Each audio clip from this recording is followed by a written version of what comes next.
안녕하세요. 부산 산재 노무사입니다. 오늘은 산재 요양의 종결과 연장에 대한 중요한 이야기를 나눠보려 합니다.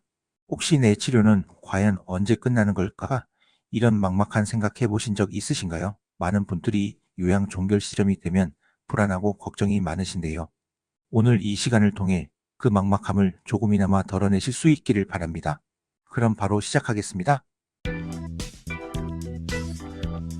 가장 먼저 드는 걱정 중 하나가 바로 이것일 겁니다. 공단이 갑자기 요양을 중단하고 퇴원하라고 하면 어쩌지? 혹시 이런 걱정 때문에 마음 졸이고 계신가요? 결론부터 말씀드리면 산재 요양은 공단 마음대로 갑자기 끝내는 것이 절대로 아닙니다. 명확한 의학적 기준에 따라서 진행되며 일방적으로 쫓겨나는 것이 아니라 다음 단계로 나아가는 과정이라고 이해해 주시면 좋겠습니다. 그럼 치료 종결이 정확히 무엇을 의미하는지부터 알아볼까요? 치료 종결은 크게 완치와 증상 고정 두 가지로 나뉩니다. 완치는 말 그대로 부상이 완전히 나아서 더 이상 치료가 필요 없는 상태를 의미합니다. 하지만 실제로는 완치까지 가는 경우가 많지 않죠? 대부분의 경우는 증상 고정 상태에서 치료가 종결됩니다. 증상 고정이란 현재의 의학적인 기술로는 더 이상 치료를 한다고 해도 나아질 가능성이 없다고 판단되는 상태를 말합니다. 핵심은 바로 이겁니다. 나는 아직 아픈데 싶더라도 의학적으로 더 이상 호전 가능성이 없다면 치료는 종결될 수 있다는 점입니다. 그렇다면 이 중요한 요양 연장은 누가 결정하는 걸까요? 혹시 내가 병원에 가서 치료 더 받고 싶어요 하면 연장이 되는 걸까요? 안타깝게도 요양 연장은 여러분이 직접 결정할 수 있는 부분이 아닙니다. 여러분의 주치의 선생님이 치료가 더 필요하다는 판단 아래 진료계획서라는 서류를 작성해야 합니다. 이 서류가 공단으로 제출되면 공단은 이 계획서를 보고 연장 승인 여부를 결정하게 됩니다. 여기서 여러분의 가장 중요한 역할은 바로 주치의 선생님께 여러분이 느끼는 아픔을 정확하고 자세하게 알리는 것입니다. 아픈 것을 숨기지 마시고 솔직하게 이야기해 주세요. 또 중요한 점 말씀드리면 요양 연장을 위해 절대 잊지 말아야 할 것이 있습니다. 바로 종료 7일 전이라는 기한입니다. 진료계획서 제출은 요양기간 만료일 7일 전까지 마쳐야 합니다. 병원은 늘 바쁘게 돌아가기 때문에 만료 하루 전에 이야기하면 잊을 수도 있고 병원 측에서도 서류 작성을 어려워할 수 있습니다. 그래서 실전 팁을 하나 드리자면 요양 만료 2주 전쯤에 미리 주치의 선생님을 만나 연장 요청을 하는 것이 좋습니다. 이 기한을 놓치게 되면 병원에도 행정적인 불이익이 생길 수 있어서 나중에 이 연장을 해달라고 해도 병원이 난감해할 수 있다는 점을 꼭 기억해 주세요. 요양 연장은 보통 3개월 단위로 이루어집니다. 무조건 길게 신청한다고 좋은 것만은 아닙니다. 공단에서는 보통 3개월마다 환자분의 상태를 체크하고 그에 맞춰 치료 계획을 다시 세우는 것이 일반적입니다. 물론 예외도 있습니다. 심폐증이나 이황화탄소 중독처럼 장기 요양이 확실히 필요한 경우에는 1년 단위로 연장이 가능한 경우도 있습니다. 하지만 대부분의 경우에는 3개월 단위로 연장이 된다는 것을 알아두시면 좋겠습니다. 만약 주치의 선생님이 이제 더 이상 치료가 필요 없네요 라고 말씀하신다면 어떻게 해야 할까요? 당황하지 마세요. 그렇다고 치료가 완전히 끝나는 것만을 의미하는 건 아닙니다. 여러분은 병원을 옮길 수 있고 옮긴 병원의 주치의를 통해 진료계획서를 제출할 수도 있습니다. 이를 전원 신청이라고 하는데요. 여러 가지 이유로 병원을 옮길 수 있습니다. 예를 들어 지금 병원에서는 한계가 있어서 더 전문적인 재활치료가 필요할 때 혹은 집 근처 병원으로 옮겨 다니고 싶을 때 그리고 의사 선생님과의 신뢰 관계가 깨졌을 때 등 다양한 사유로 전원 신청이 가능합니다. 이런 전원 상황을 극복하고 힘들게 신청한 연장을 공단이 거절한다면 어떻게 해야 할까요?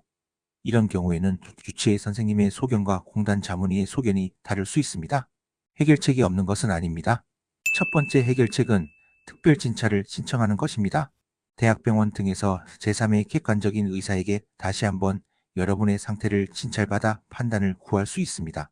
두 번째 해결책은 심사 청구 즉 이의 제기를 하는 것입니다.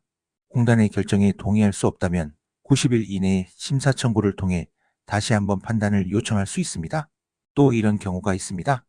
요양기간은 연장되는데 특정 치료나 수술은 안 된대요 하는 경우입니다. 이걸 우리는 부분 승인이라고 부르는데요. 요양 연장은 인정하지만 공단에서 보기에 특정 치료, 예를 들면 수술 같은 것은 불필요하다고 판단할 때 발생합니다. 이런 상황에 대처하는 방법은 다음과 같습니다. 먼저 수술이 꼭 필요하다고 판단되면 건강보험으로 수술을 진행하세요. 그리고 이후에 심사 청구를 통해 해당 수술이 산재로 인정받으면 공단에 그 비용을 청구할 수 있습니다. 당장은 건강보험으로 결제하지만 나중에 산재로 돌려받을 수 있는 길이 있다는 점을 기억해 두세요. 만약 산재 요양이 최종적으로 불승인되면 병원비 폭탄을 맞는 건 아닐까 걱정하실 겁니다. 절대 그렇지 않습니다. 산재 요양이 끝나면 여러분은 건강보험 환자로 전환됩니다. 병원비의 100%를 모두 내는 것이 아니라 우리가 평소처럼 내던 본인 부담금, 즉 약 20%에서 30% 정도만 납부하면 됩니다. 아주 중요한 팁을 하나 드릴게요. 만약 불승인 결정이 나면 병원 원무과에 가서 산재 불승인 됐으니 건강보험으로 재정산해 주세요 라고 꼭 이야기하세요. 그럼 건강보험 적용을 받아서 훨씬 적은 금액을 내게 됩니다. 지금까지 말씀드린 내용을 바탕으로 산재 요양 연장을 위해 이것만은 꼭 챙기세요. 첫째, 여러분의 요양 만료일이 언제인지 정확히 확인해 주세요. 둘째, 만료일 2주 전에는 반드시 병원에 방문해서 주치의 선생님과 연장 상담을 진행해야 합니다. 셋째, 가장 중요한데요. 아픈 증상을 구체적으로 의무 기록에 남겨야 합니다. 단순히 그냥 아파요가 아니라 바늘로 찌르듯 아파요처럼 통증의 양상과 정도를 자세하게 설명해 주세요. 그리고 마지막으로 혹시 요양 중에 새롭게 발견된 질병이나 부상이 있다면 추가 상병 신청을 잊지 마세요. 이 네 가지는 꼭 기억하고 실천해 주시기 바랍니다. 자, 이제 요양 종결에 대한 마지막 이야기입니다. 요양 종결은 끝이 아니라 새로운 시작이라는 것을 명심해 주세요. 치료가 끝났다고 해서 모든 것이 마무리되는 것이 아닙니다. 만약 치료가 끝났는데도 몸에 후유증이나 장애가 남았다면 여러분에게는 장애급여를 청구할 수 있는 권리가 생깁니다. 요양 종결 시점에 주치의 선생님께 장애진단서 발급을 요청해야 합니다. 이 진단서를 통해 여러분의 남은 장애에 대한 정당한 보상을 받으실 수 있습니다. 여러분 힘내세요. 여러분의 권리는 절대 사라지지 않습니다. 그 누구도 다치고 싶어서 다치는 사람은 없습니다. 여러분은 치료받을 권리, 그리고 정당하게 보상받을 권리가 있습니다. 복잡한 서류나 절차 때문에 혼자 힘들어하지 마세요. 이 모든 과정이 어렵고 복잡하게 느껴질 때 언제든지 주저하지 마시고 도움을 요청해 주세요. 저는 여러분의 든든한 파트너가 될 준비가 되어 있습니다. 혼자 고민하고 걱정하는 시간은 이제 그만하시고요. 궁금한 점이 있거나 도움이 필요하실 때 언제든 편하게 연락 주세요. 저희가 성심성의껏 도와드리겠습니다. 긴 영상 함께 해주셔서 감사합니다. 그리고 조금이라도 도움이 되었다면 구독과 좋아요로 유튜브 새싹 키워주세요. 감사합니다.